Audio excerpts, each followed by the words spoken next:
Hello, Judge. Today I'll be doing my proposition rebuttal. I'm glad that the opposition concedes that early humans were herbivores. The inclusion of meat in our diet has brought with it a number of problems to our society. Sure, cooking thoroughly helps get rid of a lot of the zoonosis illnesses that come with meat, but it does not change the fact that our meat is raised on steroids, pesticides, and other harmful factors detrimental to our health. Also, although cooking thoroughly does help, there have been numerous problems related to zoonosis. E. coli is an example of this. It is a bacteria that has prevailed and managed to infect people, even at restaurants that make sure to cook thoroughly.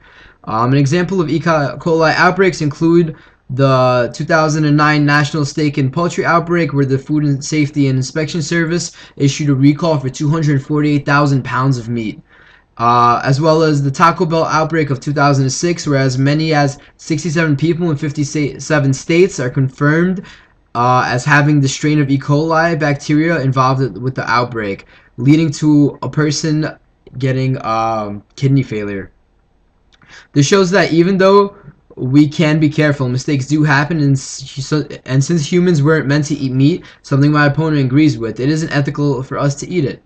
My opponent says that a difficult life is better than not being born at all. Is this really true? It's unfortunate that we cannot communicate with animals, but there is a reason people pull the plug on terminally ill patients. A life of constant struggle, pain, disease, malnourishment, beatings, and etc. is no way better than not being born.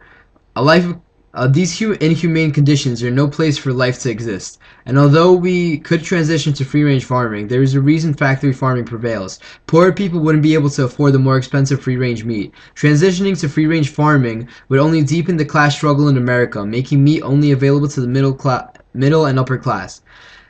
Further, this would lead to a huge increase in vegetarian diets because poorer people wouldn't be able to afford this more expensive meat.